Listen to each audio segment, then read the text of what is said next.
Well, hello. Good morning, good afternoon, good evening, depending what time you're interacting with this information. All right, let's do this. Let's make this happen. Let's make this work. All right, welcome to another episode. Welcome to another episode of here. This your boy Mukhtar Muhammad. Okay, if you know, you know. If you don't know, well, welcome. All right, we're back at it again with another episode, with another series. We're back at it again with part three in the series of people hate being told what to do. And people do hate that. Okay. In part one, we talked about emotional rejection. We talked about ego, tone, and timing. In part three, we're talking about misunderstanding in human nature. And because sometimes advice feels fails, not because sometimes advice doesn't fail because it's wrong, it fails because it's misunderstood, misheard, misunderstood. Okay. And here's some things about humans. Okay, here are some real things about human nature. People don't hear what you say, they interpret it, what you say, through their emotions, their pride, their past, and their current emotional state. All right. So when you say one thing, they hear another thing. So when you say I'm trying to help, what they hear is you're doing it wrong. When you try to say here's one way, or what they're hearing is you're doing that wrong. So you say be careful, they hear you're not smart enough, and that's okay, and that's how people are. But the gap between what was said and what was heard, that's where the advice breaks. Human nature is protective, not logical at first. Protective first, okay? They protect their identity, they protect their choices, their intelligence, they protect their independence, and most definitely humans, we protect our self-respect. Right. So when advice shows up and the brain, it doesn't ask, is this useful? He asks, is this a threat to how I see myself? All right. And if the answer feels like a yes, even emotionally, the advice get rejected automatically. Okay, not analyzed, not evaluated, rejected. And another part of human nature that we judge instant fast. Okay, we judge fast, and then are we look for accuracy of the information later, slowly, and surely some of us will get there. But meaning people decide how they feel about your motive before they evaluate your message. People will reject your message based on their emotions. Okay, they did not analyze it, nothing. They just reject it automatically based on your tone, because we stop listening when we feel we're being judged. We stop listening when we feel like we've been talked down to. We stop listening when people are getting to the point that we feel like we're being, managed. So even if what the person is saying is true or solid, there we have this thing called familiarity bias. Okay, we trust our self experience before any other information valuable to us are given to us. So we believe that our lived experience is more valuable than what we're being told, and that's true to some extent. But that's why some people can say, I know what you're saying, I hear what you're saying, but I'm still going to do it my way. Not because they're foolish, not because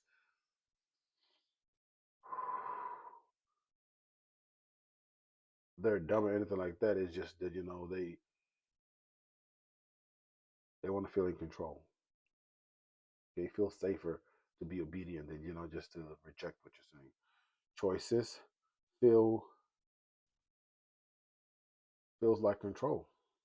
Being told feels like, surrender. And people don't want to feel that. In human nature, we resist surrender, even small surrender, unless the trust in that information is high. We reject it. And another misunderstanding that is advice often sounds like prediction.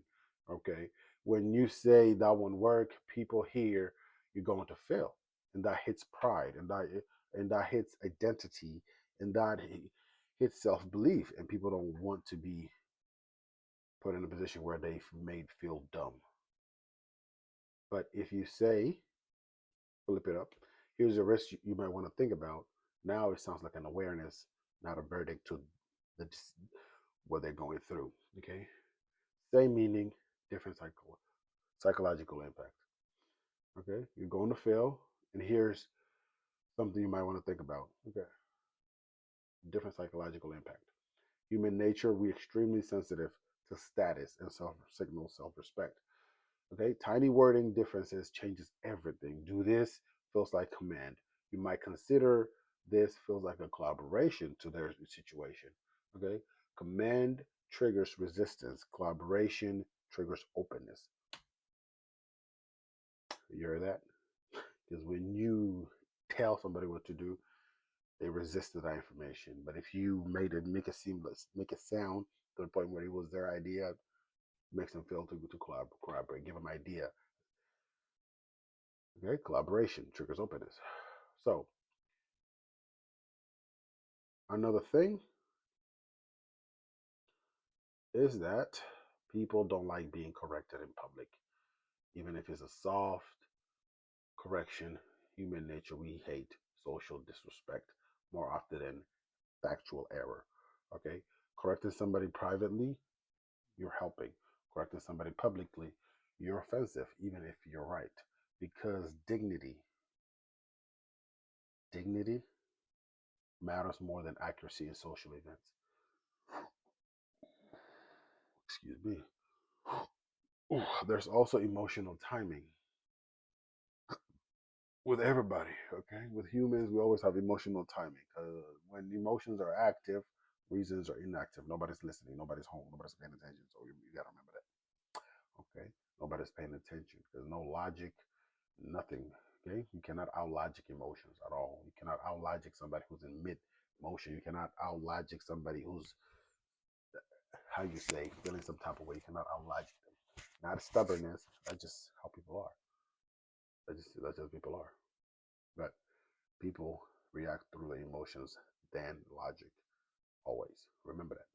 So, which means most of the powerful advice is delayed. If you want to give an advice, hold on to it. Don't just blah blah blah. Okay, hold on to it. Wait.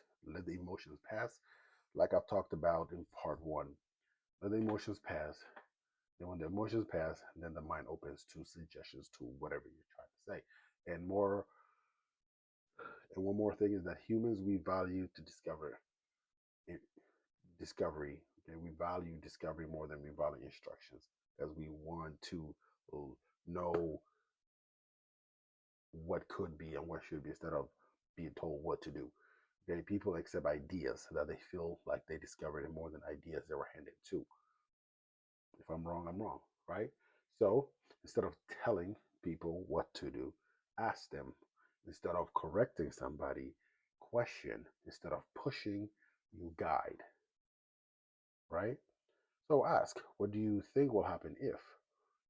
Have you considered this? You know, what is your backup plan if such and such happens? Now they'll arrive there on their own. And now people, when they arrive there on their own, they own it. Okay? Ownership beats instruction. Instruction equals be command. Command equals to being told what to do. Same differences, right? So misunderstanding in humans plus human nature explains a lot of why most in advices are rejected from the get-go before they even are even listened to. Okay, it's not always about ego, it's not always about timing, it's not always about tone, it's not over. Okay, this is sometimes just it's just simply humans are built to protect identity before accepting correction. And if you understand it, if we understand that, we can stop forcing advices, we can stop trying to make people listen to us, especially when they're feeling some type of way, when emotions are high in the sky. And we'll start shaping discovery, delivery. We start shaping delivery, how we pass on that information. So that's part three, part three, right? And if you're following this series, part four, we are going to be all more, practical, exactly how to guide and give advice as it lands, phrasing structure, and conversational tactics. So if you made it this far, and if you know if this made you think, helped you, or even irritated you a little bit, like, comment, and subscribe. Tell me what you agree and disagree with. Either way, say something. Conversation is the point. I appreciate you for being here.